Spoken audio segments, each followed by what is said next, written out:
Bueno, pues ya nos toca revisar lo que es la investigación cualitativa, la cual es bastante diferente con respecto a la cuantitativa en términos de complejidad, en términos de elementos que empezamos a emplear, ¿no? Que sí se distingue de lo cuantitativo, además de que es demasiado, ¿cómo decirlo? Es como un ir y venir entre lo que se ve en el espacio de investigación y lo que yo estoy estudiando, ¿no? Entonces, por eso vamos a irlo viendo. Entonces, primero vamos a partir de los fundamentos de la investigación cualitativa, ¿no? Primero hay una condición muy particular y es que está totalmente concentrada en precisamente un enfoque basado en la experiencia. Cuando hablamos de la experiencia, hay que tener bastante cuidado porque hace referencia a marcos teóricos diferentes dependiendo de dónde te posiciones. Por ejemplo, la fenomenología es un marco teórico de investigación cualitativa muy empleada tanto en psicología como en enfermería y que trata de fondo la experiencia.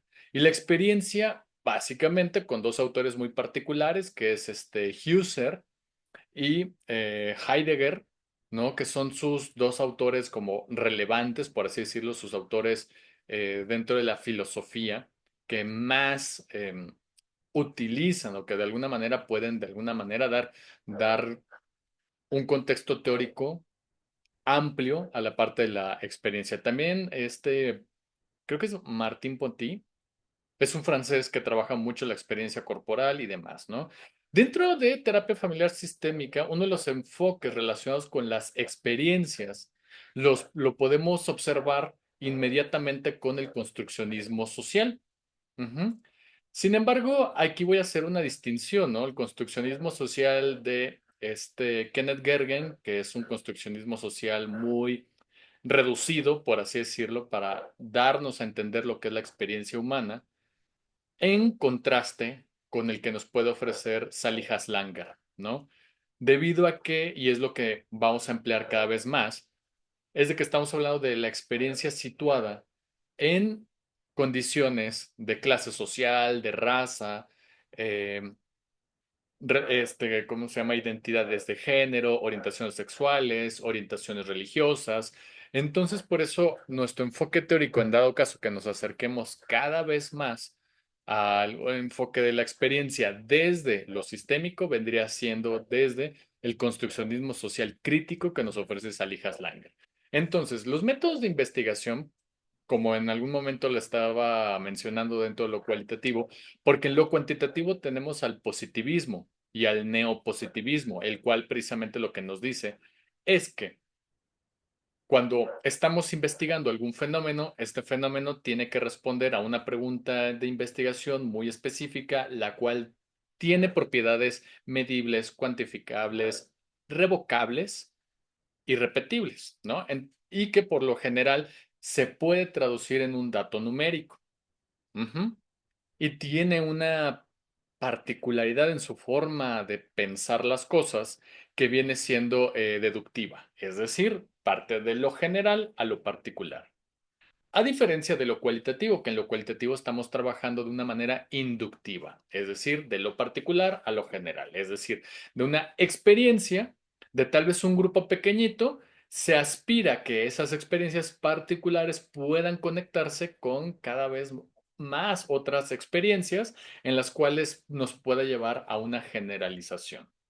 Aunque por lo general se queda más bien como en esta parte del reconocimiento de las experiencias situadas, experiencias muy particulares de personas que viven situaciones muy específicas, ¿no? Entonces, por un lado les estaba diciendo que la fenomenología en su aplicación tiene como esta propiedad el señalar, el dar a conocer experiencias subjetivas de las y los individuos, facilitando la comprensión. Es decir, cuando planteamos objetivos, desde lo cualitativo siempre estamos en un alcance relacionado más a la parte de la comprensión. No buscamos analizar o dar explicaciones. Lo que buscamos es comprender.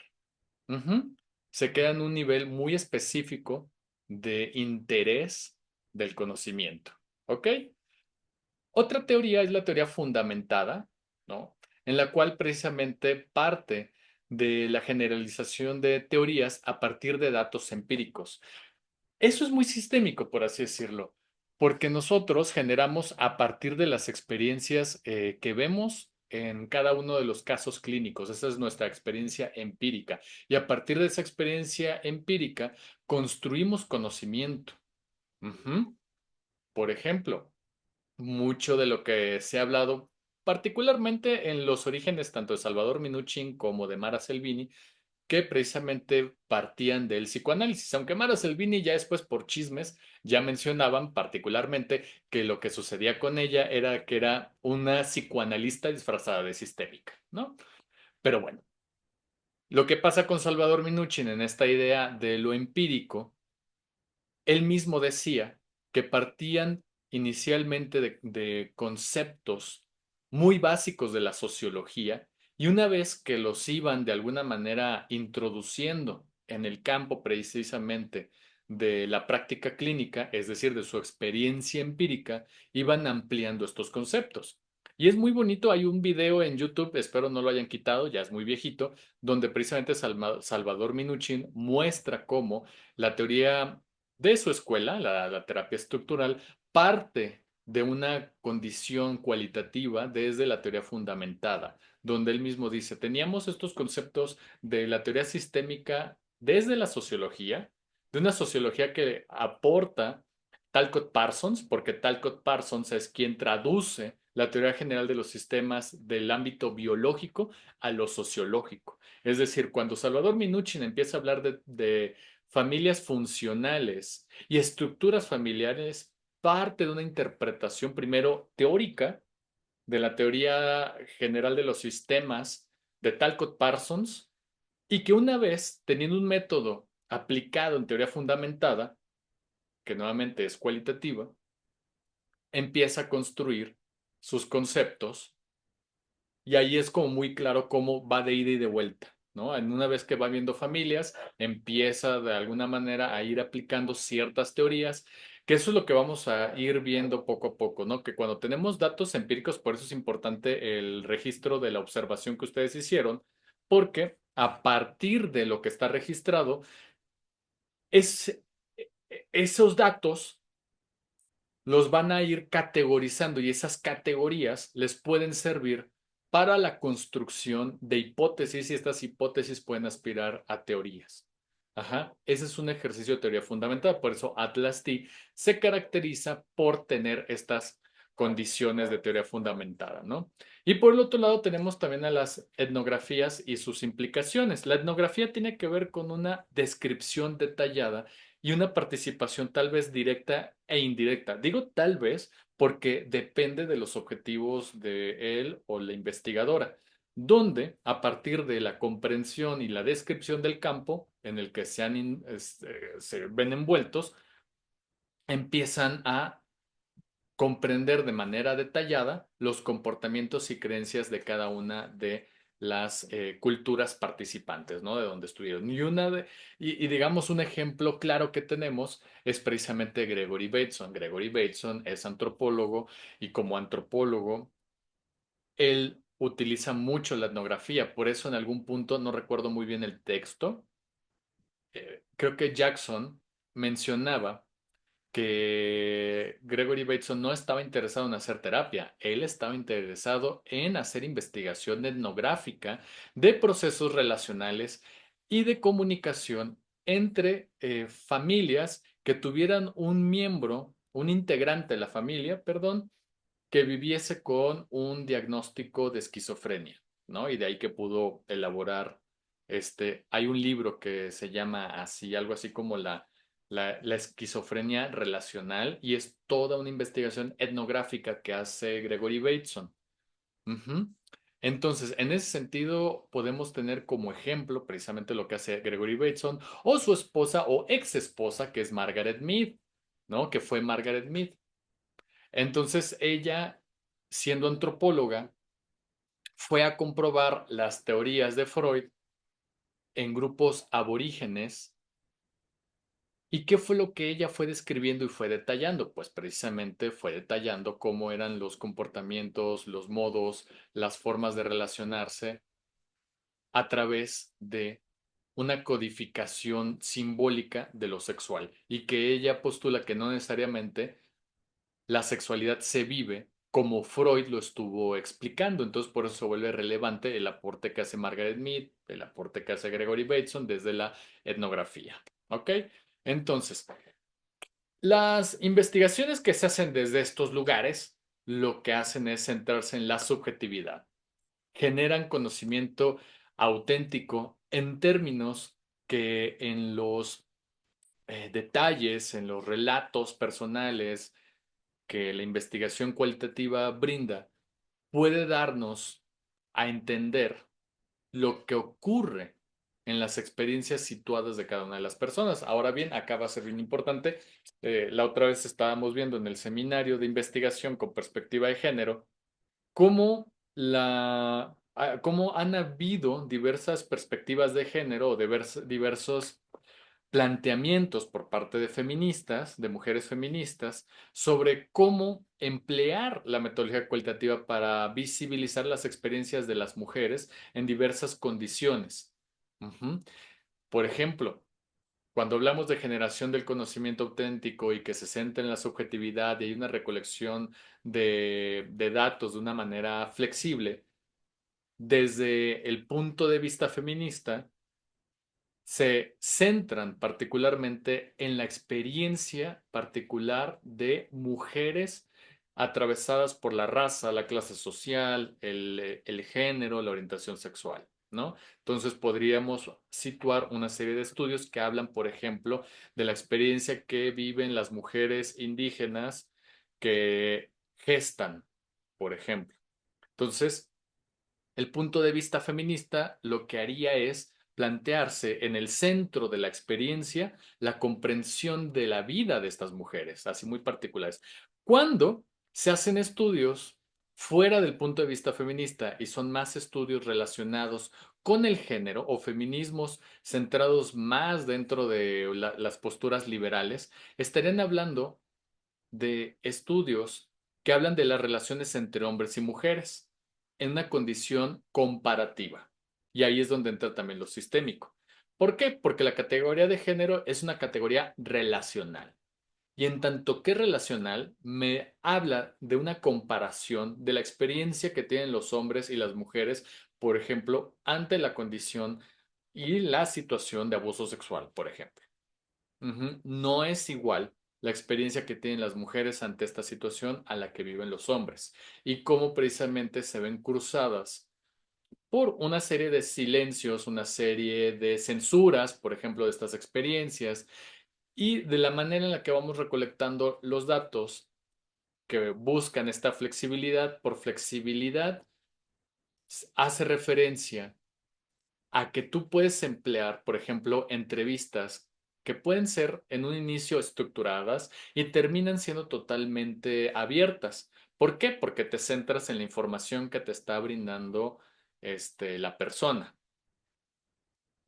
Ustedes me podrían decir, bueno, entonces la terapia en sí podría decirse que es un método de investigación cualitativa per se, debido a que vamos avanzando dependiendo de la persona. Yo les diría, no estoy muy seguro. ¿Por qué? Porque precisamente la consulta clínica tiene un objetivo. Ujú. En tanto que está posicionada en el área de la psicología clínica y la psicología clínica es interventiva y es reparativa, por así decirlo, pues estamos trabajando con personas que ya viven con una manifestación sintomática que es problemática en sus vidas. Ajá. Y que busca precisamente atender esto. En la investigación estamos buscando no intervenir, o sea, en la terapia se interviene, en la investigación no se interviene. En la investigación se busca comprender, aunque en la terapia también comprendemos, lo que estamos haciendo es interviniendo, ¿ok? Cuando hacemos investigación clínica, estamos buscando que estas intervenciones tengan un impacto, ya sea numérico, que nos pueda brindar un registro cuantitativo, o cualitativo. Ajá, porque habla de las cualidades, habla de la comprensión de cómo una intervención tuvo un cierto impacto en la persona. Y el impacto no necesariamente se traduce en cuantitativo, sino que se traduce en esta experiencia vivida, ¿no? Como por ejemplo cuando algún consultante les dice, oh, es que me encantó hablar con usted el día de hoy porque cambió mi vida, doctor. Casi, casi, ¿no? Entonces, bueno, hay cualitativamente lo que está expresando la persona desde su propio sentir es un cambio, ¿no? Entonces, aquí también va a ser muy importante tener en cuenta que cuando hacemos investigación cualitativa tenemos que siempre regular nuestro comportamiento dependiendo el código ético y bioético al cual estemos haciendo referencia. Por lo general, cuando estamos trabajando con animales humanos y estamos buscando sus experiencias y estamos en el ámbito clínico, nuestro marco referencial siempre tendrá que ser el código de Helsinki, el código Nuremberg, ¿no? Así como el código de ética disponible para, pues ahora sí, el país, la región y la profesión a la cual pues estamos reglamentadas, ¿no? Que en este caso, aunque está la Sociedad Mexicana de Psicología, que ahorita ya es una papa, o sea, no tiene nada de representación, o al menos yo no he visto que tenga alguna referencia más que su código de ética, que la gente nada más lo lee y como no es vinculante a ninguna condición ética, a ninguna condición jurídica, pues entonces nada más queda como una literatura de interés cultural, ¿no? Entonces eso es una lástima. Entonces, acá la situación es de que cuando estamos haciendo investigación con grupos humanos y que cada investigación tiene su tipo de riesgo, siempre tenemos que ponderar los máximos beneficios posibles para la persona que se encuentra o que, sí, que se encuentra participando en nuestro estudio. Por ejemplo, cuando estamos hablando de estudios clínicos, tenemos que buscar el máximo beneficio posible para la persona que se encuentra en esta exposición al tratamiento. En este caso, cuando le preguntamos a la persona si quiere participar, no es solamente una cuestión anecdótica, ¿quiere o no quiere participar? No, sino que tiene que ver con una explicación y también tiene que haber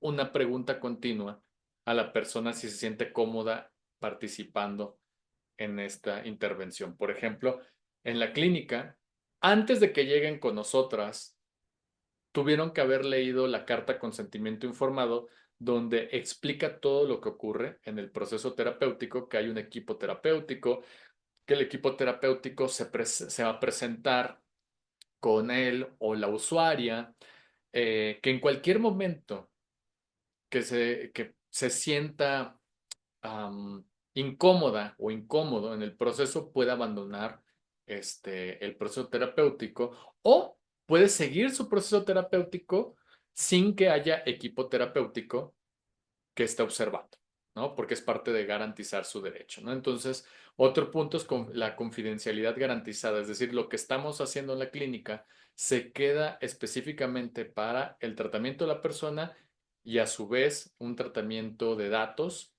en el que precisamente se cuida el anonimato de la persona, que no sea identificada por nombre, por edad, por condición social, por orientación sexual, por identidad de género, por todos estos elementos. O sea, garantizar la confidencialidad tiene que ver con el almacenamiento de los datos y el uso de los mismos. Y como le estaba diciendo, siempre estamos buscando los máximos beneficios para las y los participantes. Ok, entonces uno de los máximos beneficios planteados en el proyecto es precisamente que reciban un tratamiento de alta calidad y por eso estamos haciendo esta continua observación del actuar del terapeuta para evitar que haya algún daño hacia la persona. ¿Hasta aquí hay alguna pregunta? ¿Vamos bien? ¿Si hay pregunta, Sofía, o no hay pregunta? No. Ok, seguimos porque seguimos. Entonces, sección 2, métodos específicos de investigación cualitativa. Bueno, como les iba mencionando, que como se centran en un enfoque basado en la subjetividad o en el reconocimiento de la subjetividad, que ojo aquí, Aquí hay que tener bien en claro que subjetividad tiene que ver con la construcción individual que hacen las personas sobre su entorno. Y por construcción individual del entorno tiene que ver con la construcción, y ahí entra precisamente muy bien el construccionismo como una fuente teórica complementaria y diferente a la fenomenología. Yo prefiero anclarme en el construccionismo social a diferencia de la fenomenología. No me siento muy cómodo con la fenomenología y no es que hable desde un lugar moral. Simplemente la fenomenología, como tiene muchos elementos más anclados con el relativismo cultural, que es algo que vamos a ir viendo más adelante. El relativismo cultural es aquel que permite que haya una comprensión absoluta de los usos y costumbres, sin que puedan ser cuestionados o criticados. En este caso, lo que se le ha señalado a la fenomenología es enaltecer y romantizar, en cierto sentido, el tráfico de mujeres, la violación de las mujeres en grupos étnicos, la venta de niñas, ¿no? Porque cuando lo han reportado, lo dejan solamente como un reporte, como esta expresión de la investigación y comprensión de la subjetividad de estos individuos, sin anclarlo con una responsabilidad legal por parte del investigador y evidentemente por parte de la gente que está haciendo eso. Entonces, precisamente, de hecho, en el ITESO, un compañero, diré compañero porque antes era amigo, pero ya no se merece esa categoría, se la quité, ¿no? Así, pleitos siempre los hay. Bueno, este compañero, Excelente. excelente, así, excelente. Bueno, este compañero estaba interesado en... Primero estaba haciendo su maestría en derechos humanos, o sea, imagínense, una maestría en derechos humanos y lo que ocurrió.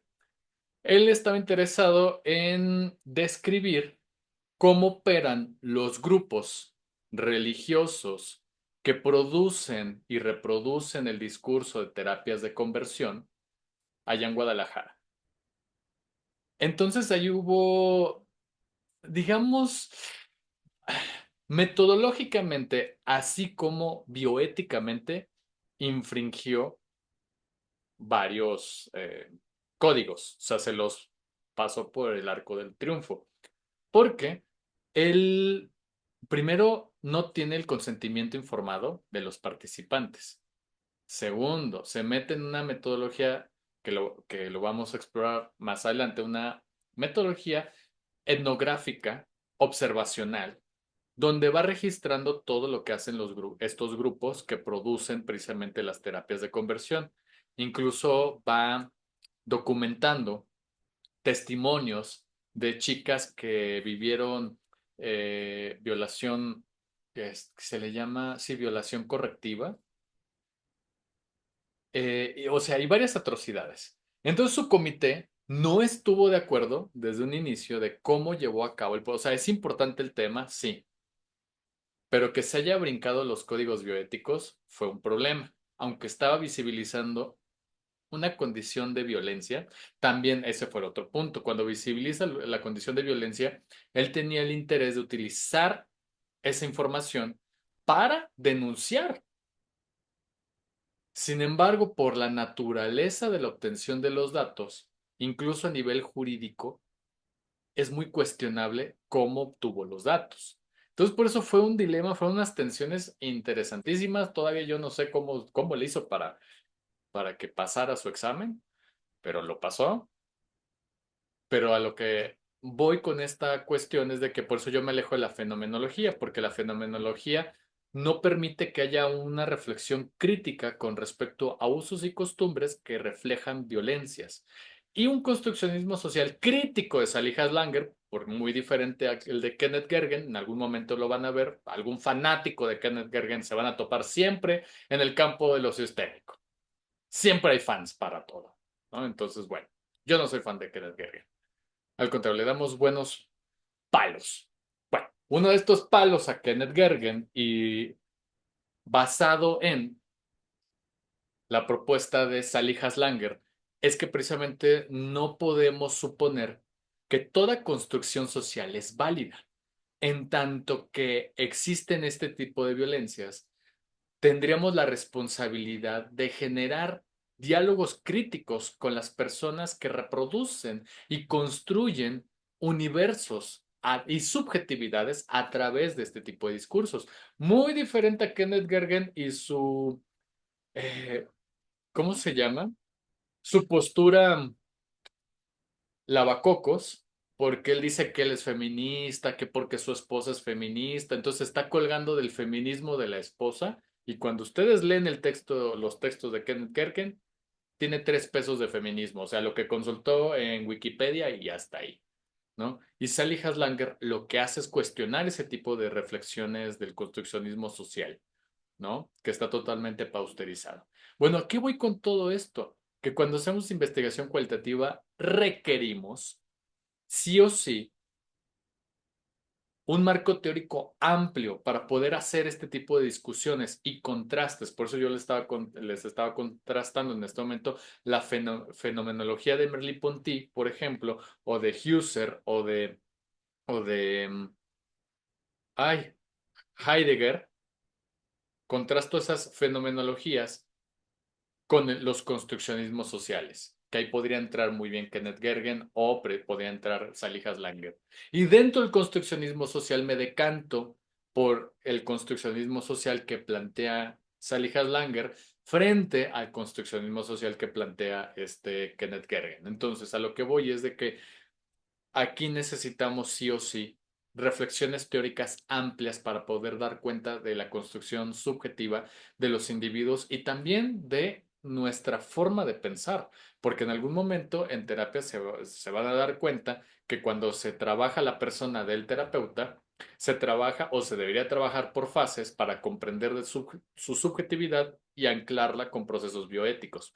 Por ejemplo, anclar primero los prejuicios que tiene él o la terapeuta en un primer momento. ¿Qué prejuicios tienes con respecto a diversas situaciones?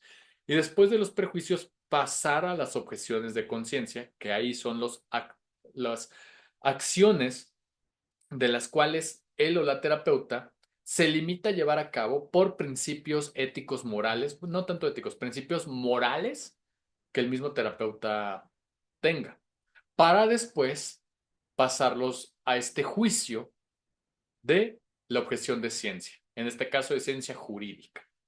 ¿Ok? Pero bueno, entonces, todo proceso cualitativo es un proceso que se reconoce también como interpretativo, hermenéutico interpretativo y no se despega del ámbito terapéutico y más cuando tenemos perspectivas críticas de género, ¿no? Donde precisamente continuamente estamos haciendo una interpretación. Por eso, al menos a mí en la práctica, me gusta mucho visibilizar este acto interpretativo cuando estoy con el consultante o la consultante y siempre trato de remarcar yo lo que escuché me hizo pensar en A y me hizo pensar en B. Ajá.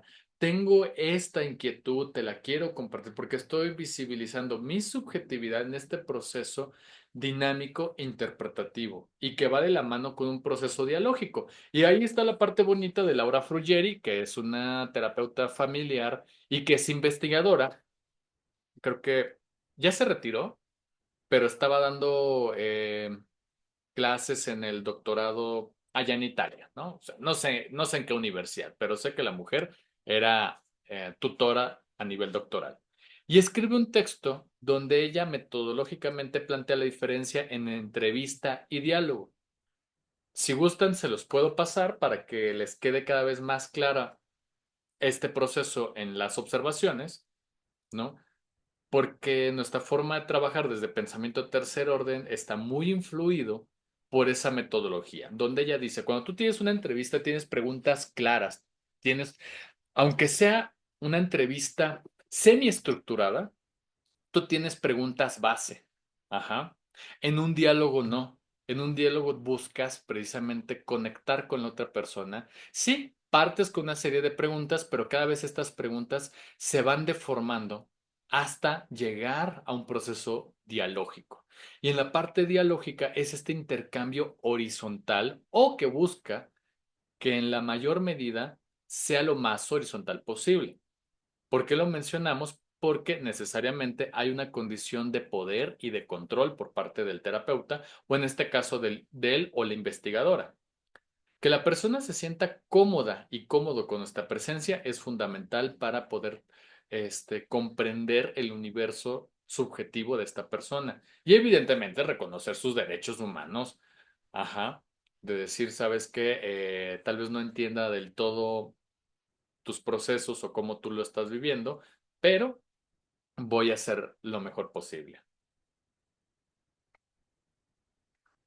Otro elemento importante, y ahí hubo una discusión bien bonita, bien rica, entre el interaccionismo simbólico y el conductismo, donde el interaccionismo simbólico, y de hecho aquí podemos hacer guiños interesantes con la teoría de la comunicación humana de Paul Václavic, que seguramente ustedes ya revisaron y se la saben en el amén de cada sesión. ¿Verdad? Toda conducta es comunicación, por lo tanto nunca dejamos de comunicar. Hay, ¿cómo se llama? Procesos, analógicos y digitales. Hay la metacomunicación y evidentemente hay esta simetría y complementariedad de la comunicación, ¿no? Ok. Eso, esa forma en la que se planteó la teoría de la comunicación humana como axiomas, de alguna manera se pudiera entender o se pudiera interpretar que es parte de un interaccionismo simbólico. Porque en el momento que decimos toda conducta es comunicación, por lo tanto nunca dejamos de comunicar, y nosotros en pensamiento de tercer orden hacemos un slash y decimos y siempre comunicamos género.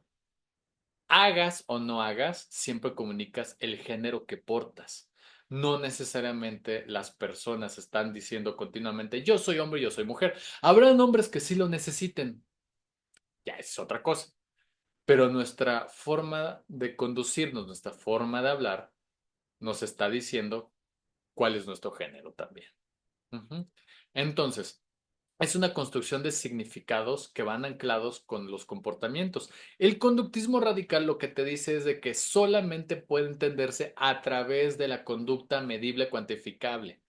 Ujú. Y que no hay nada dentro de la simbolización. Para ellos es solamente conducta y empirismo. Ahí está el positivismo, ¿no? Y entonces en la época de los años 50, cuando surge precisamente el interaccionismo simbólico y evidentemente es la teoría de la comunicación humana como producto de este interaccionismo simbólico, pues ¿qué nos está diciendo? Pues un pleito directo con el conductismo de la época, ¿no? De ahí que precisamente Skinner escribiera este texto de, creo que se llamaba Conducta Verbal o el lenguaje del comportamiento, y solamente se puede interpretar el comportamiento a través de la acción dada. Por eso él decía, lo demás es caja negra, no sabemos qué pasa allá adentro. Pero el interaccionismo simbólico que tiene nexos con el cognoscitivismo, pues evidentemente te está diciendo que no necesariamente estamos pensando todo el tiempo en una caja negra, sino que estamos hablando de interacciones continuas que están simbolizadas, ¿no? Cuando hablamos precisamente, se acordarán, espero que sean de mi generación, cuando hablamos de la Britney señal, ¿se acuerdan de la Britney señal? Nos pasó a los que somos de los noventas. Eso es interaccionismo simbólico. Ujú.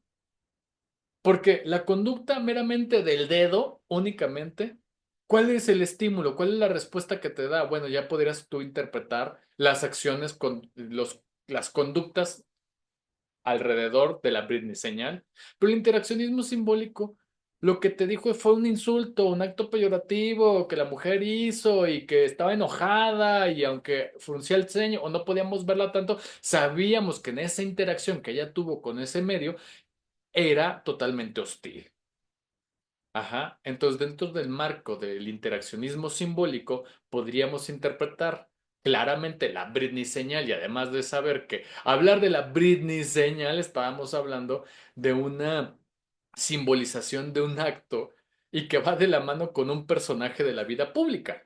Y que el conductismo no lo interpretaría así. Entonces, por eso estarían muy molestos porque dirían, no existe la Britney señal. Existe una conducta lenguajeada por el comportamiento de un dedo que tiene que ver con un estímulo y respuesta del sistema nervioso periférico y entonces se van por una interpretación también de las neurociencias muy grande para no aceptar el interaccionismo simbólico. Bueno, a lo que hoy sí se dan cuenta, la investigación cualitativa es interpretativa, es subjetiva y por lo tanto requerimos marcos teóricos que puedan dar comprensión o que puedan acompañarnos para ampliar la comprensión de este tipo de experiencias situadas de las personas. Porque como se los venía platicando, pues tenemos precisamente ese marco de referencia continuo, ¿no? El estar en contacto con la comunidad, contacto con la observación directa, pasar con la teoría y una vez que pasamos con la teoría, regresamos la información para interpretar el dato. Y este dato va cambiando y evidentemente va cambiando dependiendo también de los objetivos de él o la investigadora, pero también nos va llevando de la mano con una serie de cuestionamientos críticos. ¿Hasta dónde podemos llegar con esta investigación? ¿Cuáles serían los límites y alcances de esta investigación, ¿no? Ahora, las técnicas de recolección de datos, como bien se los estaba comentando, tenemos entrevistas estructuradas y también abiertas o que son flexibles, que nos permiten precisamente obtener información y ahí podríamos ir incorporando otras técnicas también que van de la mano. Por ejemplo, en la etnografía se vale tomar fotografías, se vale, en este caso, la etnografía virtual, grabar las sesiones, se vale pedir un recurso visual, como por ejemplo un dibujo. Ujú. Tenemos otras técnicas de recolección, como por ejemplo la dinámica de grupos o de discusión. Por ejemplo, aquí yo voy a mencionar que en mi investigación con jóvenes trans, yo retomé la entrevista circular desde un planteamiento de investigación, no desde un planteamiento clínico, ujú, para hacer como esta diferencia. Y fueron las enfermeras las que, bueno, investigadoras de la enfermería, las que retomaron esta técnica de lo sistémico, particularmente de este texto de Mara Selvini, que sale en el 88, que tiene que ver con, bueno, el título era neutralidad, reflexibilidad, hipotetización como técnicas para la sesión sistémica, algo así, no me acuerdo muy bien del título, y que ellas lo llevan al punto de la investigación, al área de la investigación cualitativa, ¿no? Hablando de la entrevista circular como una forma, una técnica de recolección de información cuando estás en dinámicas grupales, como precisamente grupos focales o precisamente cuando estás en grupos de discusión. Ujú. Donde la entrevista lo que busca es conectar al grupo. Por eso tú vas preguntando cómo te sentiste. Cuando habló fulanito de tal, ¿tú qué pensaste? Y en el momento que fulanito pensó esto, ¿tú qué sentiste? Entonces va conectando todo. Entonces por eso tenemos que ser muy observadoras de lo que ocurre en los grupos, ¿no? Bueno, ya hablé de la dinámica de los grupos y la inmersión en observación participante o no participante. En este caso, cuando ustedes solamente están observando el proceso clínico, es una observación no participante. Pero cuando ustedes se suman a la elaboración y evidentemente divulgación de un mensaje terapéutico, ya es una observación participante, ¿no? Bueno, entonces, otro punto importante, y es lo que vamos a ver, es de que cuando ya tenemos, a ver, ya sabemos que nuestra investigación es cualitativa. En tanto que es cualitativa, comprendemos que es subjetiva y es interpretativa. Por lo tanto, me tengo que adscribir a un enfoque teórico que me ayude a explicar la situación. En este caso, nos adscribimos a el construccionismo social crítico de Sally Haslanger, ¿no? Que nos va diciendo que las experiencias son situadas a través de dinámicas grupales, de dinámicas de grupos sociales hegemónicos sobre grupos oprimidos, ¿no? Y en ese sentido, estas experiencias se ven afectadas por ese tipo de situaciones. ¿Ok? Luego entonces hacemos nuestras entrevistas o observaciones no participantes. Tenemos ahí los anécdotas de lo que ha ocurrido en las sesiones y a partir de eso creamos códigos. Ojo aquí, una precisión metodológica porque es lo que vamos a replicar. Es lo que vamos a hacer en el día, el sábado, ¿no? En el taller del Atlas T. Nuestro diseño, si bien es investigación cualitativa, y por favor grábense eso, ahorita es investigación cualitativa. Nuestro diseño es observacional, cuya técnica es observación no participante. Y en esta observación no participante es a través de un registro guiado. A través del registro guiado obtenemos información de la subjetividad de los observadores y observadoras. Y a partir de esta información, estos relatos que van escribiendo de manera guiada, porque son 11 reactivos los que tienen que responder las y los observadores, pues se codifica. Y esta codificación, como bien lo dice, es crucial y se puede emplear desde este diseño observacional, así como teoría fundamentada. Van de la mano, porque a través de esta observación y esta codificación podemos identificar patrones y temas en los datos, facilitando la organización y el análisis sistemático de esta información recopilada, perdón, durante la investigación cualitativa. Aquí hay un gran problema, porque al menos yo cuando hice mi codificación en el doctorado me salieron cerca de 500 códigos. De las 6 sesiones de grupos de discusión con chicos trans. Ujú. Ah, Teniendo todos esos códigos, el gran desafío era la interpretación. ¿Cómo le voy a dar sentido a estos códigos sin que estos pierdan como este valor, porque la crítica que se le hace a este método de codificación a través de Atlasti es de que parece que aspira a tener esta representación visual como lo tiene un enfoque positivista cuantitativo, donde podemos ver gráficos y en este también hay gráficos y se le conoce como gráficos narrativos en lo cualitativo. Ujú.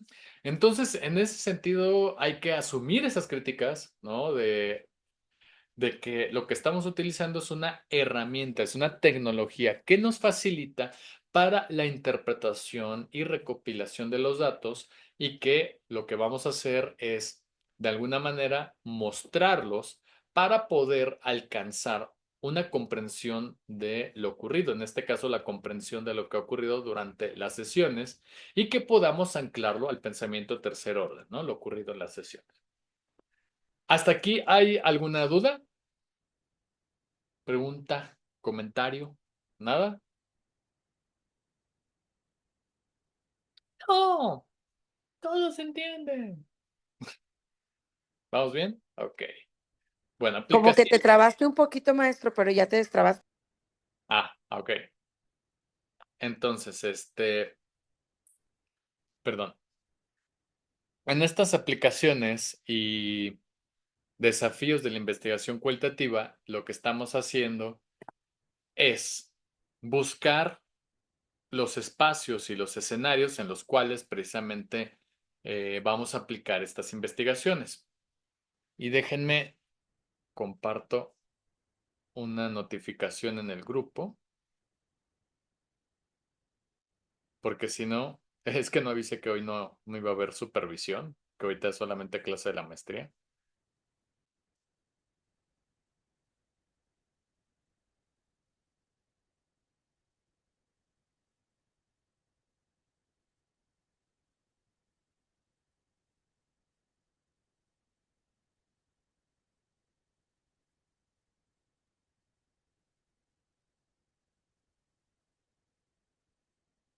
Bueno, ya mencioné. Bueno, duri. Ok, entonces, campos de aplicación. Claro, las ciencias sociales, ¿no? como por ejemplo, pues evidentemente sociología, ¿no? Incluso trabajo social, que trabajo social está como interesante porque está dentro de sociología y ciencias de la salud, ¿no? Salud y bienestar, ¿no? O salud y psicología. Digo, bienestar tomando en cuenta el discurso oficial del sistema de salud, ¿no? Que ahorita ya todos son, todo lo que se haga en salud es bienestar, ¿no? Bueno, que facilita la comprensión de experiencias de pacientes, identificando necesidades no satisfechas y mejorando la calidad de atención. Entonces, como se dan cuenta, este trabajo está situado en la aplicación de los campos de la salud, específicamente la comprensión de las necesidades tal vez no satisfechas de las y los usuarios de la clínica para buscar mejorar esta calidad de la atención. ¿Ok? Se puede dar también en educación y áreas de aprendizaje, ¿no? Para poder comprender cómo las y los estudiantes van entendiendo los temas y demás, ¿no? Entonces, acá es bien importante reconocer la subjetividad de él o la investigadora, ¿no? Insisto, no solamente es comprender la subjetividad que vamos a ir relatando o que vamos a ir recopilando, sino que es importante tener en cuenta que esta subjetividad va de ida y de vuelta. Yo tengo que hacer un reporte de mi propia subjetividad. Ajá, entonces eso va a ser bien importante en el reporte que ustedes van a hacer. Tararán. Ujú, como entrega para esta sección de metodología cualitativa. Ujú. Entonces es importante que ustedes hagan un reporte que haga alusión precisamente a su subjetividad, a sus creencias, a sus dificultades, ¿no? Incluso ahí yo me atrevería a poner este elemento que ha sido clave, que es qué dificultades han presentado ustedes para la elaboración de los registros. Porque ahí entra su subjetividad. Llámese, por ejemplo, Coco en algún momento, y perdón que lo diga, Coco, pero es nada más un ejemplo, no tiene una calidad moral el uso de este ejemplo, ¿no? Y por calidad moral me refiero a que no busco hacerte sentir la peor estudiante del mundo.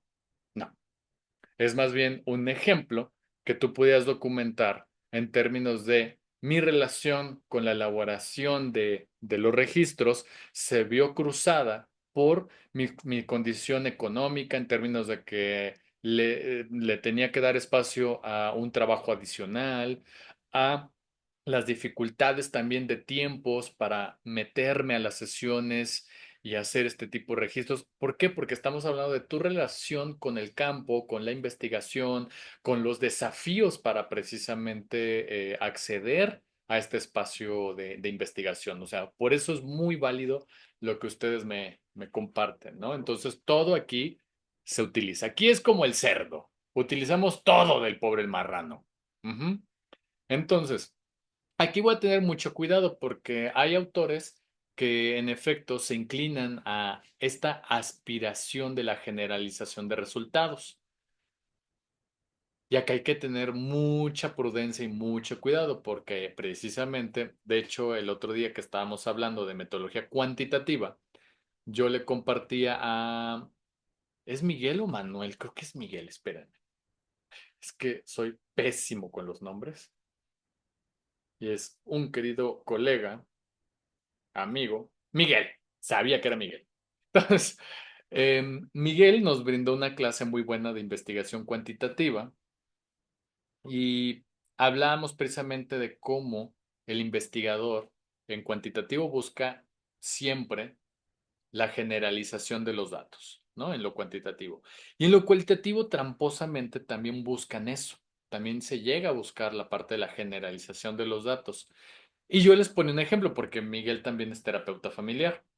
Con Miguel le platicaba sobre estos textos, sobre todo que seguramente en algún momento los van a ver ustedes cuando analicen temas de terapia de pareja, van a ver el modelo Gottman, así como a Sue Johnson con la terapia centrada en las emociones, en el que precisamente em, ellos plantean que por el simple hecho de haber tenido contacto con algunas parejas de la diversidad sexual, ya lo dan como un dato generalizable, cuando dentro de lo cuantitativo no han trabajado con muestras representativas. Y cuando nos vamos a datos cualitativos, es decir, cuando se nos presentan estas viñetas clínicas, así como las entrevistas que hicieron, ¿no? ¿Cómo se llama? Ay, no me acuerdo cómo se llama esa codificación. Cuando ponen ahí la entrevista, se me fue el nombre de esta técnica de recopilación del dato. Ah, la transcripción. Cuando hacen esta transcripción y nos aparece en el texto, es que yo le pregunté, y es que él dijo esto, es un ejemplo situado específicamente con esa pareja y con esa persona. No podemos aspirar a que nos va a funcionar siempre y con todo tipo de parejas. Entonces, por eso hay que tener mucho cuidado y mucha prudencia cuando leemos ese tipo de textos y nos presentan viñetas y nos presentan ay, se me fue otra vez la palabra, no entiendo, maldito COVID, COVID/TDA transcripción, ¿no? Entonces, bueno, por eso hay que tener cuidado de no jugarle a ser Dios, ¿no? Bueno, el acceso a los participantes es súper importante señalar cómo es que accedieron a los participantes. Ahí yo les pediría necesariamente sí o sí que vayan explicando cómo es de que se incorporaron a la clínica. Puede ser desde que es que el profesor de la materia, que es coordinador, es director de la clínica, hizo esta invitación, aunque está 3 días, nosotras decidimos por accesibilidad a tiempos estar en tal horario, ¿no? Donde ya se tiene al paciente y explicar un poco cómo es el proceso en el que el paciente llega. ¿Ok? Un poco lo que se ve en el capítulo que les mencioné, ¿no? Entonces, el futuro de la investigación en ciencias sociales tiene que ver con la incorporación de tecnologías en la investigación. Por eso, sí o sí tenemos que ver Atlas T. De verdad, sí o sí, no hay de otra. Ujú. Yo prefiero que ustedes digan, bueno, es que tal vez no la entendí del todo, pero sí vi esta herramienta. Entonces, en medida en que ustedes tengan la posibilidad de utilizar todas estas herramientas nuevas, de verdad les va a facilitar bastante, ¿no? Tanto Atlas T y que Atlas T ya funciona con inteligencia artificial, ¿no? Y se los voy a enseñar. Entonces, ¿hasta aquí hay alguna duda, pregunta, comentario? Yo, Fausto, tengo la duda. Por ejemplo, ese reporte que nos dices se entrega, por ejemplo, junto con lo que hemos, o sea, porque en febrero, en esas fechas, bueno, mañana, ¿no? Dices que es la otra entrega. ¿Y Mm, ese reporte va junto con lo que hemos visto o es más adelante? Le voy a aplicar igual que en lo cuantitativo. Se acordarán que vimos la clase y como a la semana siguiente, aproximadamente como viernes y sábado, ustedes subían la entrega. En este caso no va a ser en el aula virtual porque es una confusión total. No se apuren por eso. Me lo mandan a mi correo porque además somos un grupo chiquitito. Entonces no pasa nada.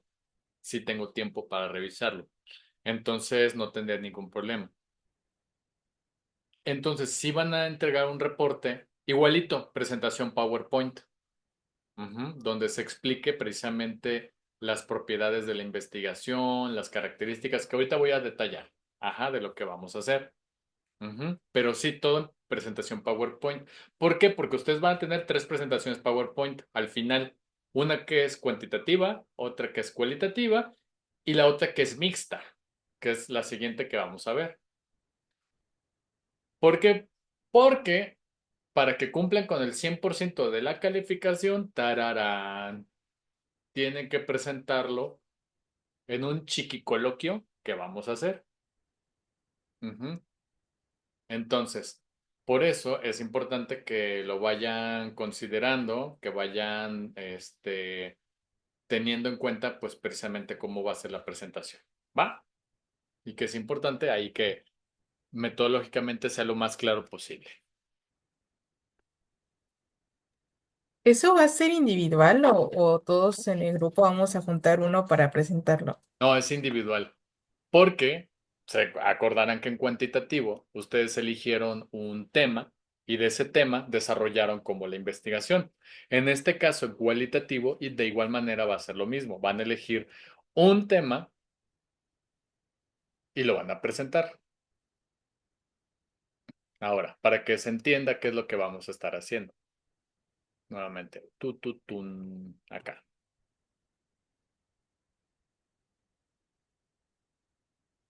Se acordarán que el proyecto de investigación en el que ustedes se adscribieron a la clínica, el primero fue cuantitativo y el objetivo principal era comprender no, era describir de las solicitudes la epidemiología. Ajá. En el otro era describir. ¿Por qué? Porque era cuantitativo, era descriptivo únicamente y era observacional.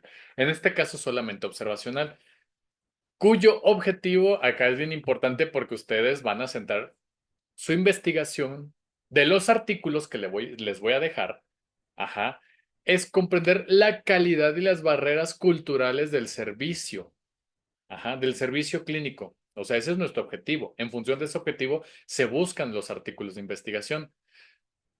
Ahora, ¿cómo es un diseño, tanto es cualitativo, perdón, es cualitativo y tiene como diseño lo observacional, cuya técnica es observación no participante a través de un registro guiado?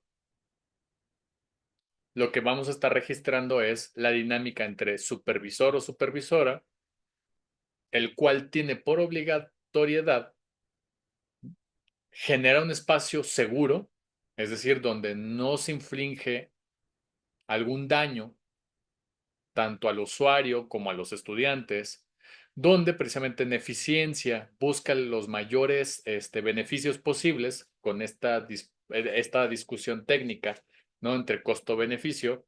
Y estás comiendo pizza, Sofía. Qué rico. Perdóname. Ya no vas a querer encender la cámara. Perdona Me mi hice una imprudencia. muy rápido ahorita. No, está bien, no te preocupes, está padre. Provechito.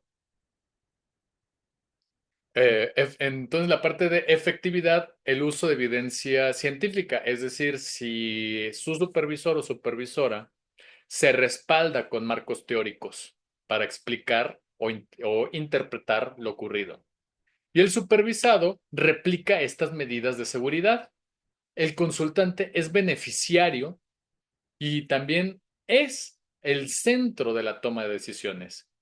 Y el observador y la observadora registra, evalúa y reporta el cumplimiento de estas dinámicas. ¿Ok? ¿Vamos bien hasta acá? Hasta acá esto nos tiene que quedar bien claro a todas, todos, todes. ¿Ok? Luego, por eso les pedí que leyeran el capítulo 11, Experiencia situada y encarnada, porque va a ser nuestro referente teórico para comprender todo lo que es el planteamiento cualitativo de la clínica. Ujú. Y que nuestro posicionamiento es desde lo sistémico, porque estamos en la maestría en terapia familiar sistémica, pero añadimos el pensamiento de tercer orden. Ujú. Donde, para que se cumpla la calidad, las y los estudiantes tienen que reflejar lo que se les está enseñando en el campo teórico. El pensamiento de tercer orden, los modelos de la terapia familiar sistémica y familias y parejas, tarara. Entonces, por eso es muy, muy, muy importante que se entienda lo que se está haciendo en este espacio, ¿no? Porque siempre que estamos en clínicas universitarias estamos hablando de escenarios prácticos clínicos, donde hay enseñanza, hay este proceso de enseñanza-aprendizaje y hay beneficiarios, ¿no? Entonces, ahorita lo que les estoy platicando es el campo y después la inserción de ustedes al campo para que lo vayan describiendo. Ahora, L- existen investigaciones, quien las recupera, y son investigaciones ya viejitas, la verdad estoy escarbando cada vez más, por eso me acerqué más a esta parte de evaluación de competencias en ciencias de la salud, que es un manual que sacó la Facultad de Medicina de la UNAM y que tendrá 2 años, espérenme, acá lo tengo. que tiene... mm, voy, ¿eh?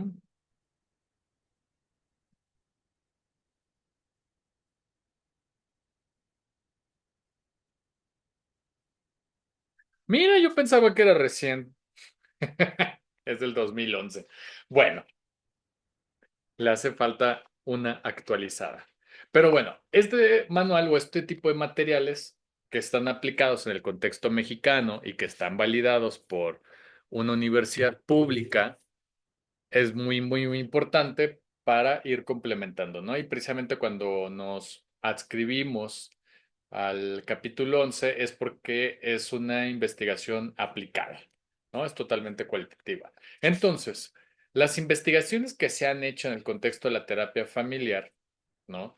Tienen que ver con principalmente metodologías, que son principalmente cualitativas, de diseños observacionales y que lo que empiezan a emplear son medidas de autorreporte, donde al terapeuta se le pide que vaya narrando su experiencia como, pues ahora sí, como terapeuta supervisado, que me parece interesante esa medida para irla incorporando en otro momento. Ahorita estamos viendo la dinámica en tres sentidos: supervisor, consultante y supervisado. Y hay otras medidas de observación que son observaciones directas, ¿no? Que son codificaciones binarias, o sea, ahí es donde nosotras en un primer momento hicimos este ejercicio, ahorita se los voy a mostrar, ¿no? Las codificaciones binarias en diseños observacionales son válidos también porque pueden aspirar en dos niveles: a un reporte cuantitativo, pero también una interpretación cualitativa. Ujú. Ahorita lo van a ver. En donde precisamente se clasifican una serie de intervenciones o de acciones. De hecho, eso lo utilizan mucho para evaluar el comportamiento de los médicos. O sea, me ha tocado estar en los exámenes profesionales de los médicos familiares y también de los médicos que están en la licenciatura, ujú, donde se tiene precisamente un registro de conductas a observar esperadas del médico y que tiene que cumplir al momento que está revisando un paciente, ¿no? Entonces, mucho se queda precisamente en una codificación binaria. ¿Ocurre o no ocurre? Y ahorita lo vamos a ver. Entonces, esto es importante que lo tengan porque esto es lo que estamos haciendo en este proyecto de investigación. Primero, un diseño, como les dije, primero es una metodología cualitativa, cuyo diseño es observacional, con una herramienta que es observación directa, estructurada o guiada en dos fases: la dicotómica, ocurre, no ocurre, y la abierta.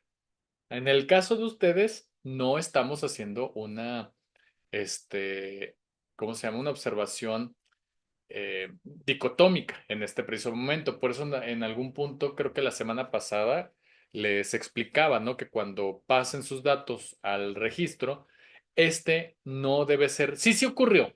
No, tienen que dar una explicación amplia de por qué ocurrió, según ustedes, porque ahí está la parte interpretativa. Se utiliza como herramienta, como instrumento, un registro en un formulario electrónico homogeneizado y basado en competencias clínicas en interseccionalidad y evidentemente construida desde la calidad de los servicios. La observación, las observaciones directas en todo el proceso terapéutico: el inicio, la pausa y el cierre del proceso terapéutico. Y el análisis, ¿no? Se analizan los resultados en las 6 sesiones observadas, en un esperado que sean las 6 sesiones, ¿no? Porque en este caso creo que llevamos como tres nada más, ¿no? Entonces, el primer momento que a ustedes ya no les tocó, eso lo hicimos el semestre pasado, que fue una observación no participante, estructurada y dicotómica, con los indicadores de registro de calidad y barreras culturales del servicio de la clínica virtual, ¿no? Seguridad, eficiencia, efectividad y equidad. ¿Qué es lo que significa cada una de ellas? Bueno, los ítems buscan minimizar los riesgos de daño emocional o discriminación al consultante en la observación de sesgos y actitudes discriminatorias por parte de él o la terapeuta, o incluso él o la supervisora. Eficiencia. La estructura permite un análisis claro y objetivo, maximizando el uso de los recursos para las intervenciones según las necesidades del cliente o el paciente. La efectividad son los reactivos que enfatizan la importancia de abordar temas interseccionales basados en evidencia científica, asegurando prácticas terapéuticas informadas. Y la equidad, el diseño promueve la igualdad de trato al supervisar interacciones, libres de prejuicios en aspectos de género, religión, orientación sexual y otros. Entonces aquí incorporamos una mirada interseccional, es decir, una mirada que nuestros datos y nuestros instrumentos reflejen la importancia del género, la orientación sexual, la clase social, entre otros, ¿no?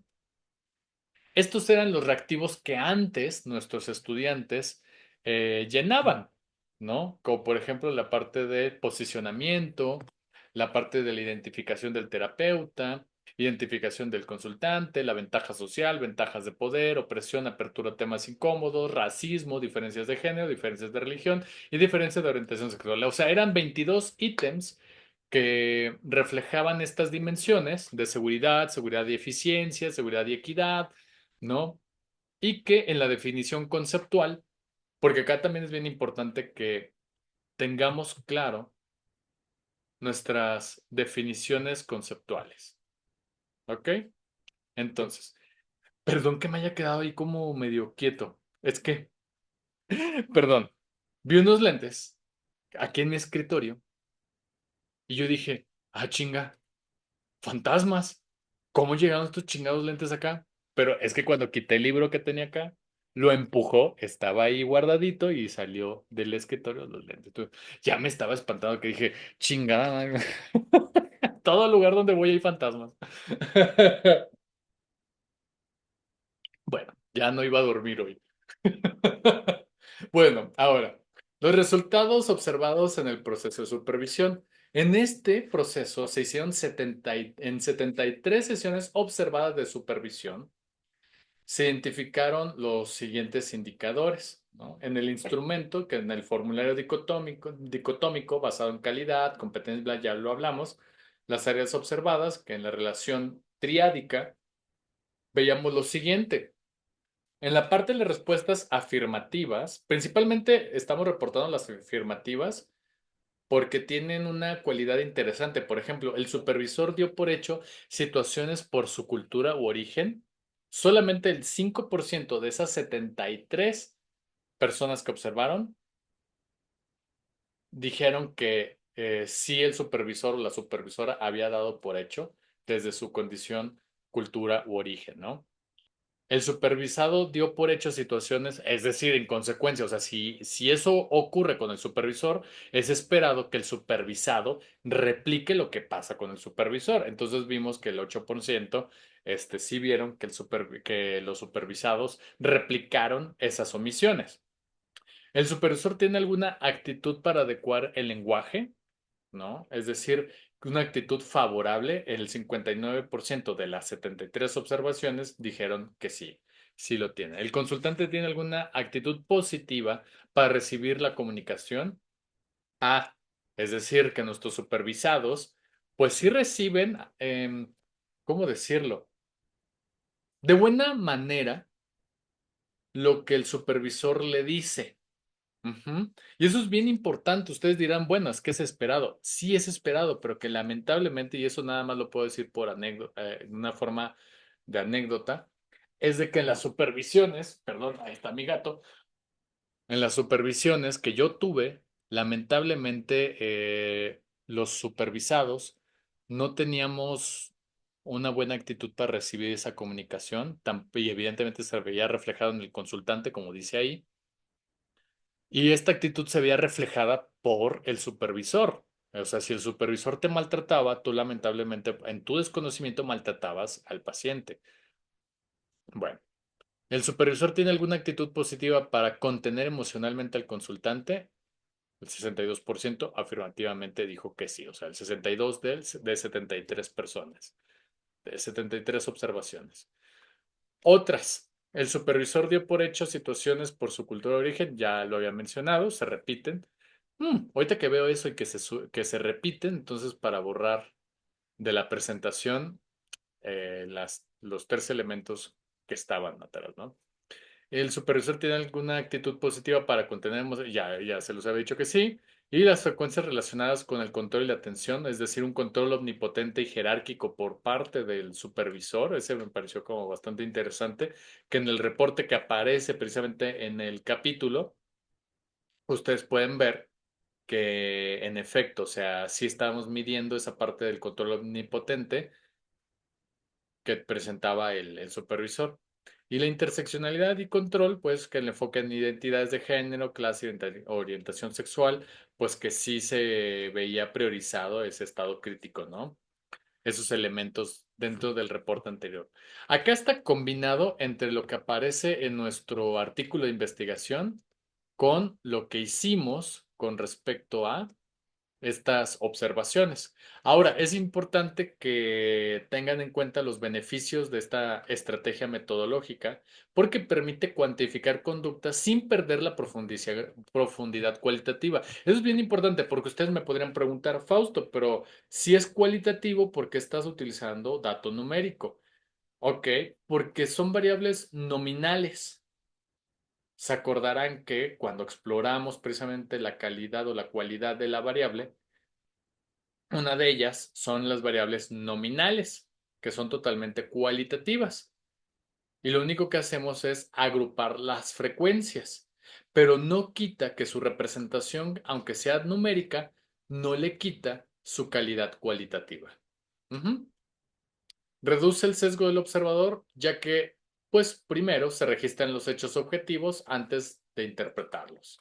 Ajá, como por ejemplo el hecho objetivo ¿ocurrió o no ocurrió? ¿No? Facilita la triangulación de los datos, es decir, estos datos estructurados y narrativas explicadas, que ahorita lo vamos a combinar con lo que escribieron las y los terapeutas. Y genera un análisis, pues evidentemente rico, porque facilita que podamos hacer métodos mixtos. Ujú. Entonces, ya sabiendo lo cuantitativo y luego ya sabiendo lo cualitativo, y dejen que bajó a mi gata, vamos a poder entender claramente un análisis mixto. Entonces, ¿qué es lo que hicimos nosotros como comité de colaboradores de la clínica? Pues revisamos precisamente que estas categorías podían de alguna manera, si bien sí reflejaban la complejidad de la supervisión, de alguna manera mostraban dos enfoques, es decir, combinaban estos requisitos que nos establece la Ley General de Salud para hablar de servicios. ¡Ay! Me mordió mi gato. Estos servicios de calidad, ¿no? Donde damos cumplimiento a seguridad, eficiencia, efectividad y equidad, ¿no? Y por el otro, se puede entender nuestras perspectivas críticas, nuestras perspectivas de género, nuestras perspectivas interseccionales en la forma en la que adecuamos los registros observacionales. Ujú. Donde precisamente fue importante tomar en cuenta lo que se hizo en el artículo de investigación anterior, porque dio cuenta que si bien no estábamos entrando en las dinámicas de poder, que cómo se obstaculizaban el acceso a la equidad y a la justicia social dentro de un trato equitativo dentro del servicio de salud, era importante tener un enfoque que ampliara y que no solamente nos quedáramos en esta parte de señalar los sistemas de opresión y los sistemas de injusticia, sino que tendríamos que tener un enfoque más amplio. Y por eso, lo que estamos haciendo en este preciso momento, aquí ya les toca totalmente a ustedes, nuestra herramienta de observación no participante dirigida se basó en un registro de solamente 11 conductas. En el registro anterior dicotómico teníamos 21 y lo bajamos a la mitad.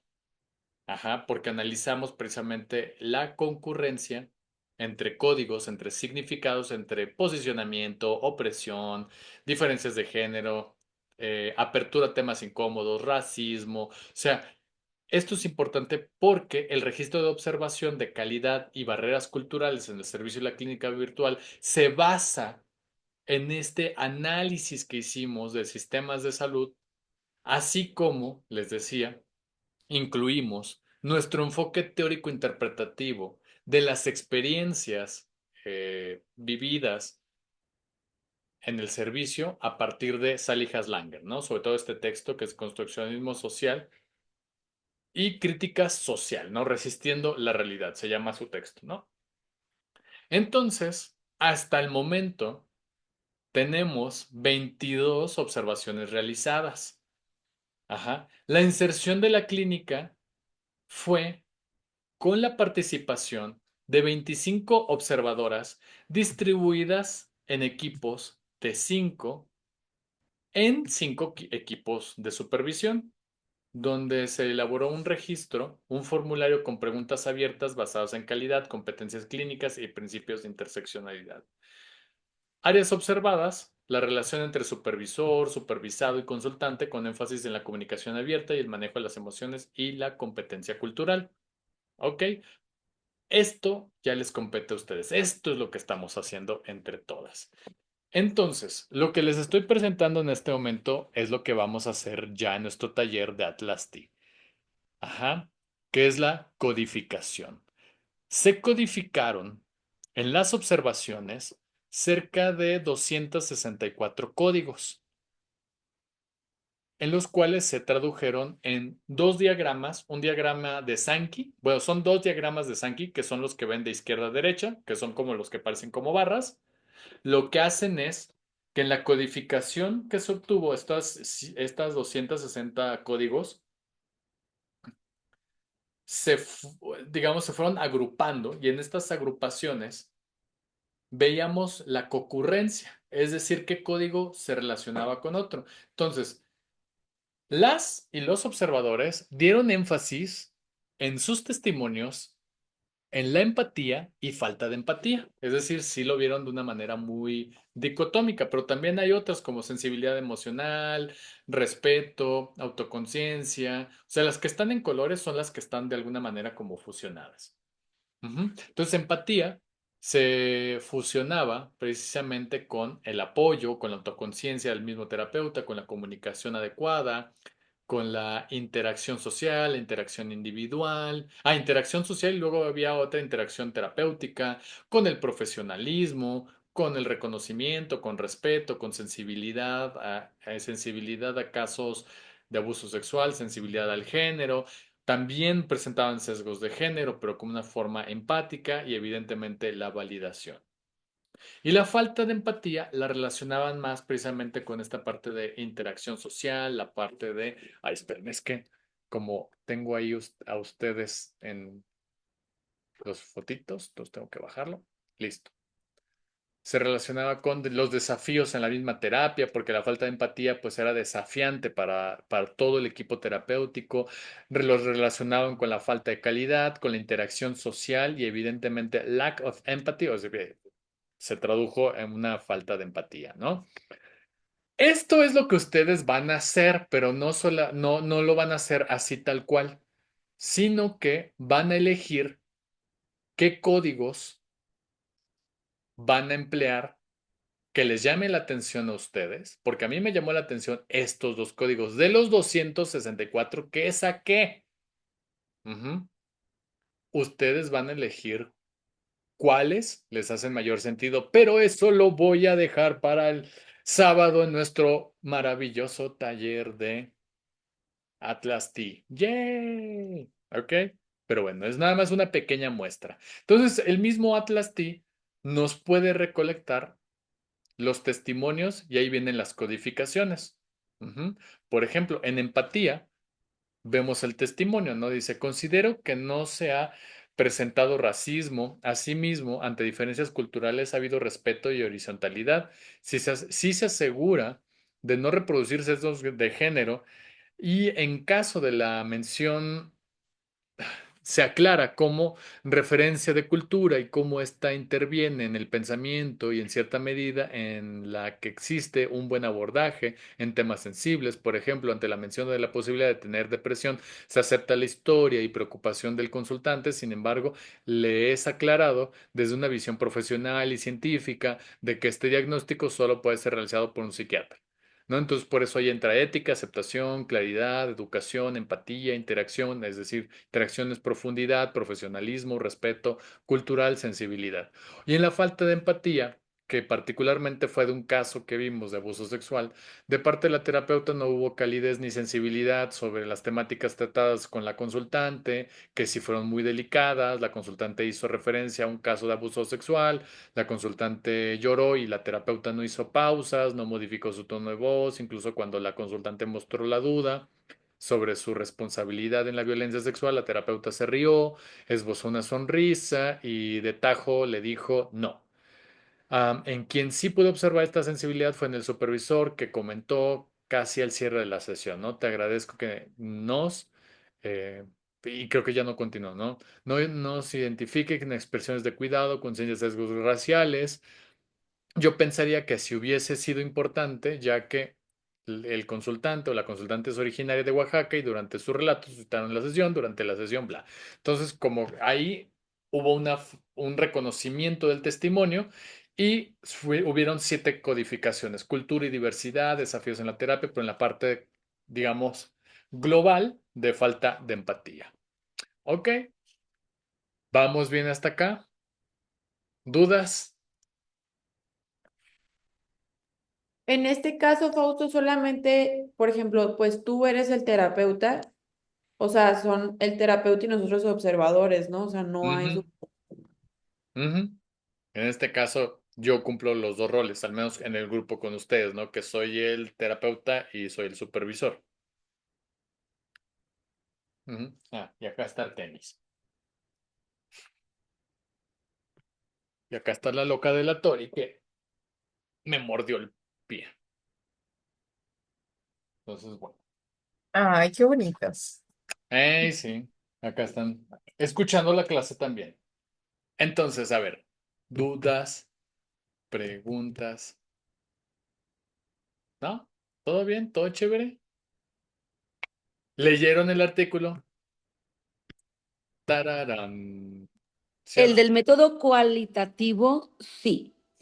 Menciona mucho de lo que nos dijiste o de el Excel que ya utilizamos, como las variantes, puedes, como es cualitativo, pero también tiene una validez si metes toda la información adecuada.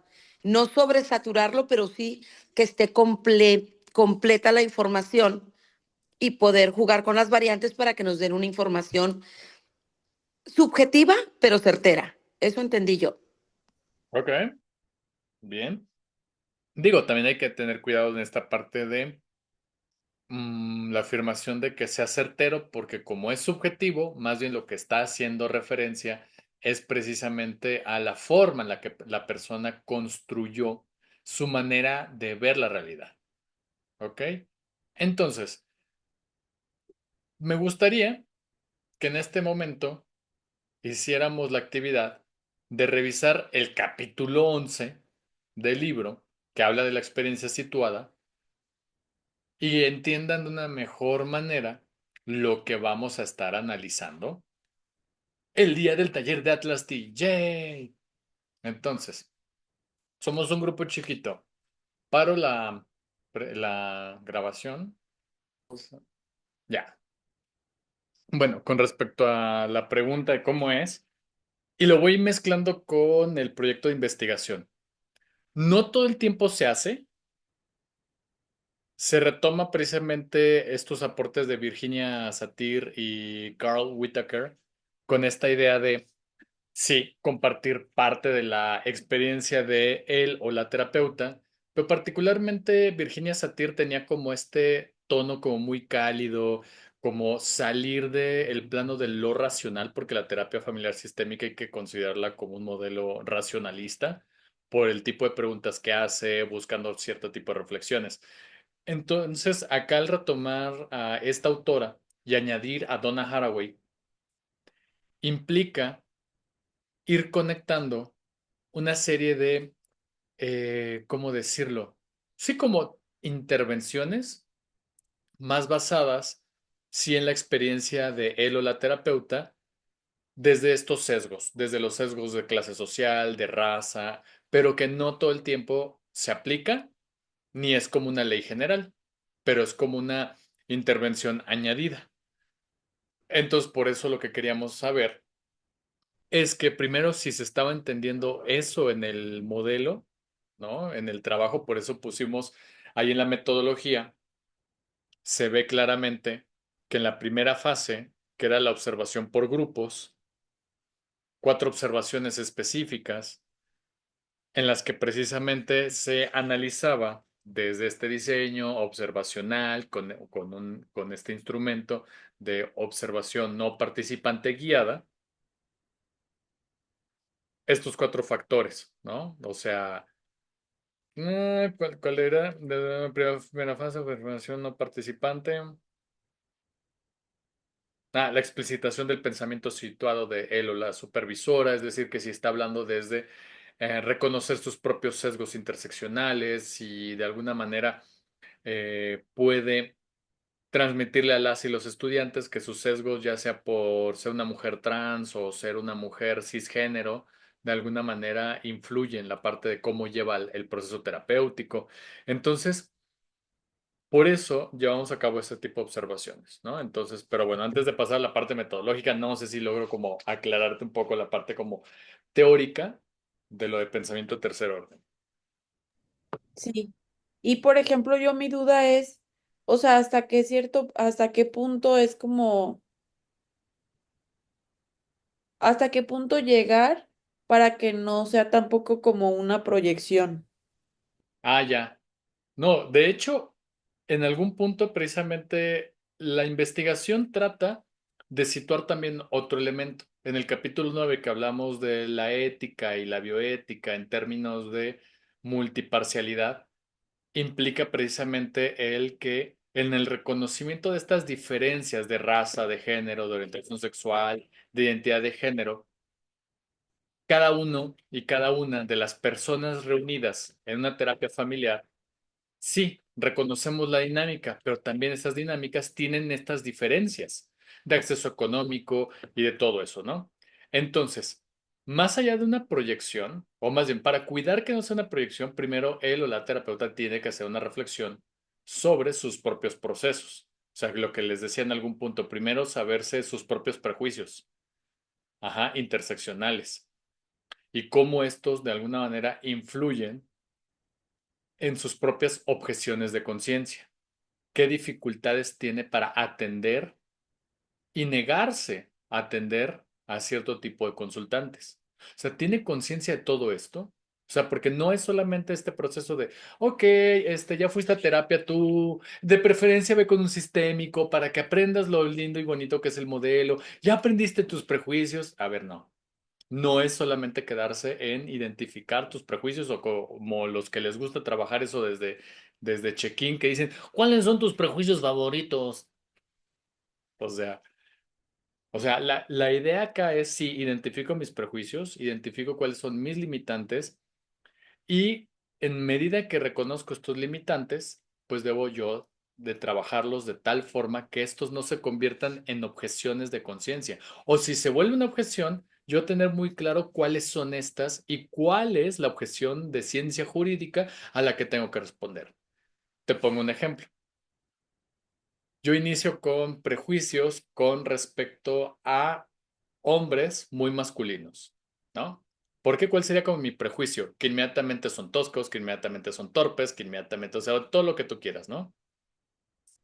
Al analizarlo me doy cuenta particularmente que yo, más bien, ese tipo de prejuicios me encaminan a una objeción, que es, no me gusta trabajar con hombres que ejercen violencia y que no quieren reconocer su ejercicio de violencia.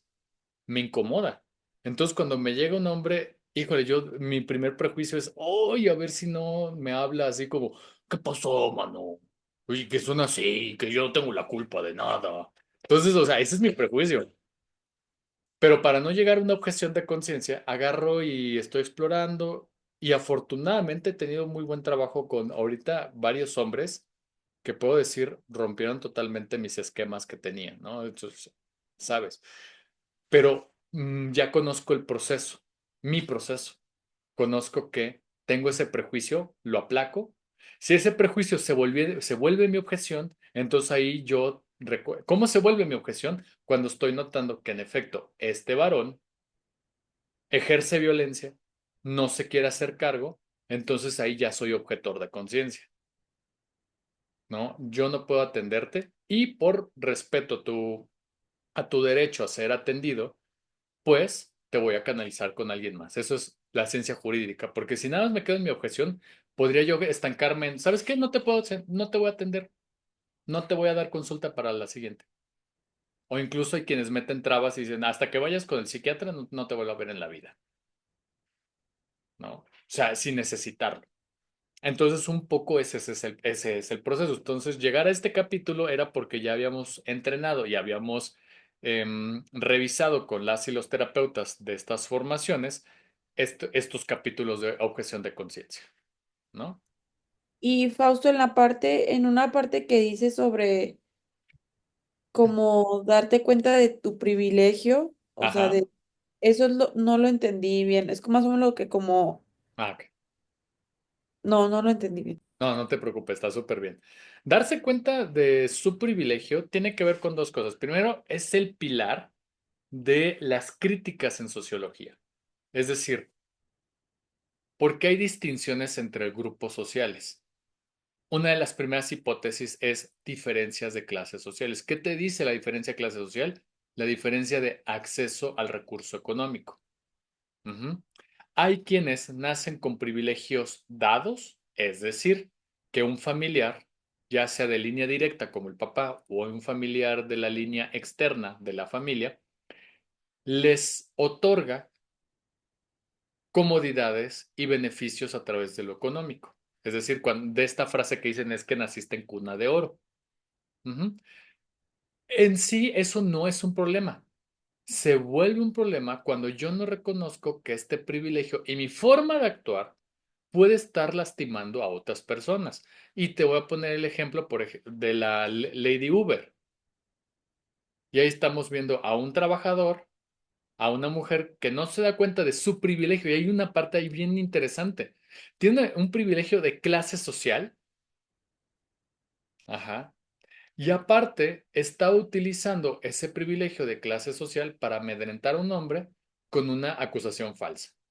Entonces ahí podemos dar por conclusión, esta mujer no se da cuenta de ese privilegio de clase social. Y punto, ahí podías meterle otras teorías, ¿no? De agarrar y decir, bueno, pero si ella estuviera en convivencia con otros hombres, seguramente ella sería víctima de violencias.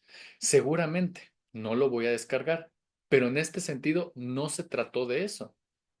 Ajá, la violencia fue a través de un privilegio de clase social. Ahora, yo te lo voy a poner en las relaciones familiares. Cuando te está hablando la mamá, el papá y un hijo adolescente, ajá, donde la mamá quiere brindarle un permiso, ujú, pero de alguna manera este chavo, para poder hacer uso de ese permiso, necesita dinero.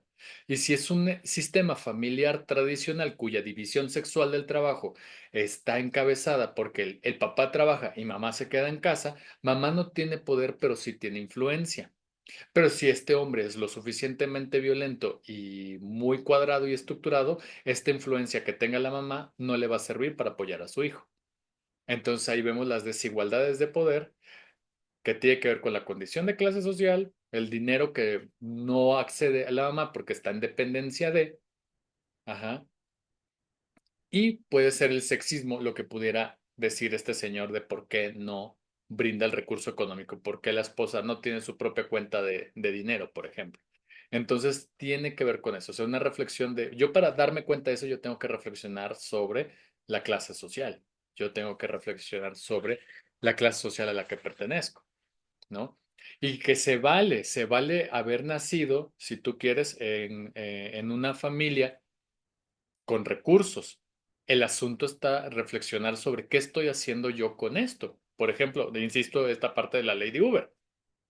Ujú. O sea, en vez de tener como esta reflexión de cómo me comporto con los demás y que sí hay una diferencia abismal entre el dinero que yo accedo, ¿por qué? Porque me da acceso a consumos refinados, por ejemplo, el tener un teléfono inteligente, el poder pagar con tarjeta de crédito el servicio del Uber, ¿no? Que tengo una tez blanca, entonces todo eso va configurando privilegios de clase social, ¿no? que hubiese sido muy diferente si esta mujer hubiera actuado de una manera distinta, pues. Pero no lo hizo. Entonces va por ahí. O sea que la reflexión de la persona al terapeuta tendría que ser una reflexión interseccional. Y si goza de privilegios, la pregunta es, ¿qué estás haciendo con esos privilegios? Ujú. Va. Coco, tenías ahí o tienes la manita levantada. Sí, era lo mismo, la segunda pregunta que hizo Sofi. Ajá. Lo que yo entendí fue que en este tema de pensamiento del tercer orden, estamos hablando de, de hablar de nuestro privilegio para poder generar no nada más una empatía o una comunicación con la familia, o sea, no eso. Ujú. Hablar desde el privilegio para poder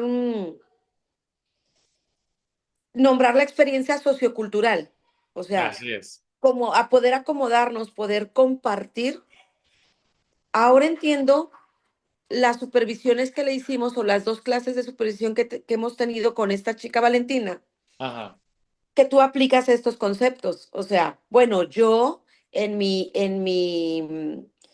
como hombre, así, con este género, o como yo, como eh, pones como referencia, y ahora entiendo que eso es Mm. esto, Anda. es poder, es poder ponernos en mi experiencia sociocultural, en mi comprensión de sí mismo, yo como hombre, por ejemplo, si yo lo utilizo es yo como mujer o yo como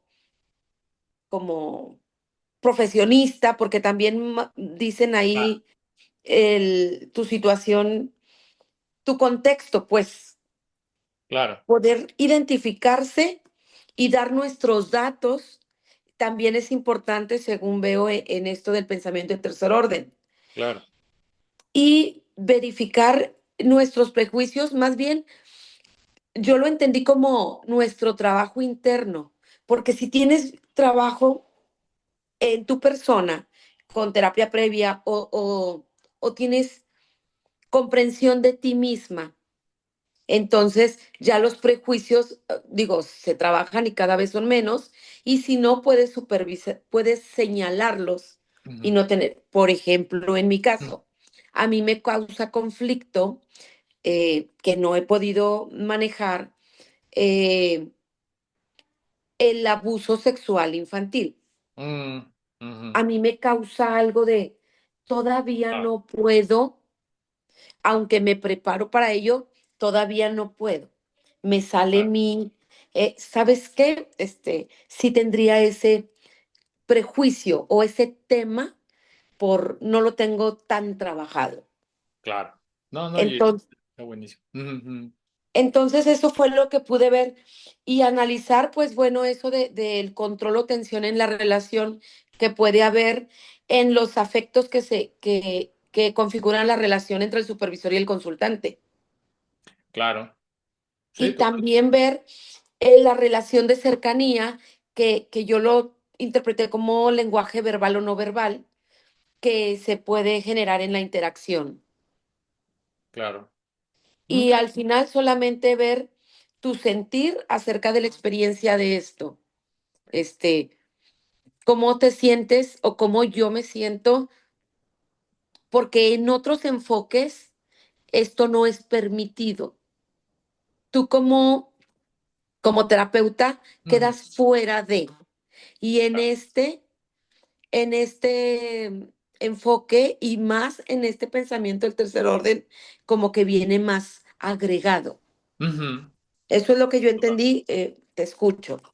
No, no, no, no, está buenísimo, porque además le da como sentido primero a la parte de la investigación cualitativa que asume esta idea de la experiencia. Acá la experiencia, desde los autores Virginia Satir, Carl Whitaker, Donna Haraway, estamos hablando que la experiencia es interseccional, es emotiva y se puede dar a conocer a través de la comunicación, ¿no? De las emociones y evidentemente el lugar situado, encarnado en el que se encuentra él o la terapeuta y que hace como eco.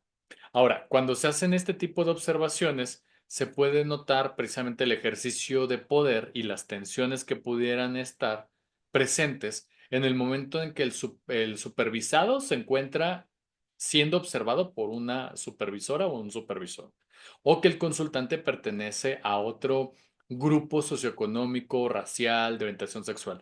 Por eso la entrevista, si pudieran echarle un clavado más profundo, se dan cuenta que uno es la experiencia de una entrevista cis heterosexual, ajá, mujer, que se enfrenta a un consultante cis homosexual de clase alta, donde uno pudiera decir, bueno, es que los hombres homosexuales son aliados de las mujeres por el hecho feminista, bla, bla, bla. Y acá no. En un primer momento, ella siente incomodidad por parte de este consultante porque de alguna manera ella lo expresa diciendo, no deja de ser un hombre, no deja de haber una cierta manifestación de sexismo en la manera en la que él se está acercándose conmigo. Y uno tradicionalmente podría decir, a ver, pero eso, mija, tú eres la terapeuta y eso atiéndelo en terapia. A ver, no, porque es una condición estructural. Entonces no es tanto como para mandar a terapia a la consultante, sino que ayudarle a que pueda de alguna manera confrontar esta situación con el consultante si lo ve necesario, de mencionarle si se siente incómodo con que ella sea mujer y que sea su terapeuta, ¿no? Y ella ya después lo va afirmando, va diciendo, bueno, no fue necesario confrontarlo así, pero poco a poco le di a conocer que me incomodaban ciertas cosas, no fue una situación de confrontación, pero sí fue una situación de poner un poco una maniobra de señalamiento de que lo que estaba haciendo pues no estaba tan chévere, ¿no? Y además tenía expresiones clasistas este cuate, ¿no? Porque ella en algún punto mencionaba que se sentía incómoda por la forma en la que él se dirigía a ella. Ay, tú vas a ser mi terapeuta, pero estás bien chava. ¿Y de verdad eres terapeuta vistiendo así? Ay, no, entonces era una cosa, y hasta incluso ella como terapeuta me dice, o sea, yo tendría que ir de saco sastre, tendría que... Y si lo comparamos con ciertos manuales que nos dicen, es que la presencia del terapeuta tiene que ser, o sea, tampoco estoy diciendo sean zarapastrosas y vayan ahí como todas holgazanas, ¿no? O sea, no va por ahí. Pero el clasismo dentro de las formaciones de terapia familiar también es una manera de reproducción de estas lógicas. Entonces la reflexión era en ese sentido, oye, tú no tienes que cambiar tu forma de vestir por el simple hecho de creer que tienes que agradarle al consultante. Más bien el consultante tiene que adaptarse también a quién eres tú. Y si de plano no logran hacer match, es que de plano, pues no se pudo y no tuvo nada que ver con tu competencia profesional. Ajá. O sea, la competencia profesional no puede ser reflejo de cómo vistes, ¿va? Entonces va relacionado con este tipo de reflexión. Entonces ahí lo valioso de una investigación cualitativa es de que logra situarte en esas experiencias particulares y que son valiosas en nuestras formaciones, ¿no? Donde, insisto, no todo el tiempo estamos compartiendo nuestras identidades. Las identidades van surgiendo a través de las interacciones, como por ejemplo, este cuate no necesitaba decir que era clasista porque sus acciones revelaban su clasismo, ¿ok? Entonces, bueno, yo creo que aquí lo podríamos cerrar. ¿Les parece bien? Pero también vuelvan a revisar el capítulo, si quieren, con mayor calma, con la luz del sol, porque yo sé muy bien que en las oscuridades de la noche, pues uno se agota y uno anda más bien cabeceando, pero a mí me parece que es muy valioso los aportes que hacen, entonces nada más queda reforzar la parte de metodología. Ujú. Pero ya lo vemos el sábado, ¿va? Bueno, pues cuídense mucho. Abrazotes, Sofía. Buenas noches. Es que ya es hora de descansar. Abrazotes, nos vemos. Gracias, Fausto. Gracias, bye. Bye. Buenas noches, que te vaya bonito Buenas. mañana. Gracias, qué linda. Abrazotes. Bye.